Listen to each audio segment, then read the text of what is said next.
اجازت دے میں ایک چھوٹا سا دلچسپ واقعہ سنا جی کے جی بس. ہمارے حضرت مفتی رشید احمد صاحب کے پاس ایک شخص آیا اور کہنے لگا میں آپ سے بیعت ہونا چاہتا ہوں. حضرت فوراً بیعت نہیں کرتے تھے کسی کو, تو اس نے کہا میری کارگزاری سن لیں, آپ مجھے فوراً بیعت کر لیں گے. انہوں نے کہا پھر اپنا واقعہ سنایا کہ میں سنگر تھا, گانے گاتا تھا, لیکن سکون میری زندگی سے ختم. پیسہ بھی تھا, لڑکیاں بھی دائیں بائیں بہت, اور شہرت بھی, عزت بھی, سب کچھ. تو کہنے لگا کہ میں سنگر تھا, سب کچھ تھا, لیکن سکون نہیں تھا.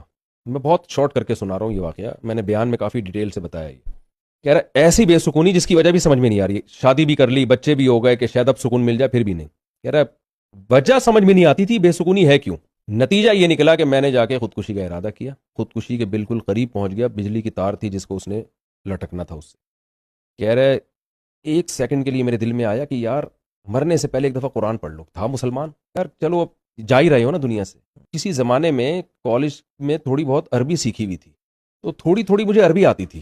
یار میں نے کہا مر ہی رہے ہیں, اچھا بیوی بچوں کو بتایا نہیں ہے اور مرنے کے لیے گیا ہوا ہے, ان کو جب پتہ چلے گا جب لاش آئے گی.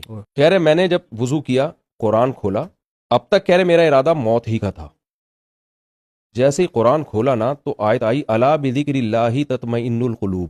تو اتنی عربی آتی تھی. خبردار, اللہ نے اللہ کا لفظ استعمال کیا, خبردار. تنبیہ, یعنی اس کو بتا رہے ہیں کہ تو جن چیزوں میں سکون تلاش کر رہا ہے اس میں ہے نہیں سکون, اللہ کی یاد میں. کہہ رہے میں تو بے تحاشا رونے لگا. میں کہا اللہ تو نے تو میری آنکھیں کھول دی. یہ تو ایسا, یہ حسن اتفاق تو نہیں ہو سکتا نا. وہی آیت نکلی ہے. کہہ رہے میرے رب نے مجھے بتا دیا بھائی تو کہیں اور تلاش کر رہا ہے سکون. کہہ رہے بس اسی وقت میں نے سارے گانے باجے کے آلات توڑ دیے. اس کے بعد کہتے ہیں میں نے یو ٹرن لیا, بیگم کو پردہ کرایا, بچوں کو دیندار بنایا, غسل کیا, عشاء کی نماز پڑھی. کہہ رہے میں نے کہا اب ایک نماز بھی نہیں چھوڑوں گا. اسی وقت یو ٹرن لیا. اور کہہ رہے میں نے کہا اب میں عالم بنوں گا. بنوری ٹاؤن میں داخلہ لیا, پورا عالم بنا. کہہ رہے میں نے کہا میری آواز اچھی تھی, گانے گایا کرتا تھا, میں قرآن پہ محنت کروں گا. اتنی خوبصورت پھر اس نے حضرت کے سامنے تلاوت کر کے بتائی. حضرت فرماتے تھے, حضرت ہمارے مفتی صاحب کا تجوید کا معیار بہت اونچا تھا. تو کہہ رہے اب میں آپ کے پاس آیا ہوں وہ مینٹور بنانے کے لیے. آپ کو چند دن کی بات نہیں تھی, پورا 8 سال کا کورس اس نے عالم کا کیا. داڑھی ماشاءاللہ اتنی بڑی.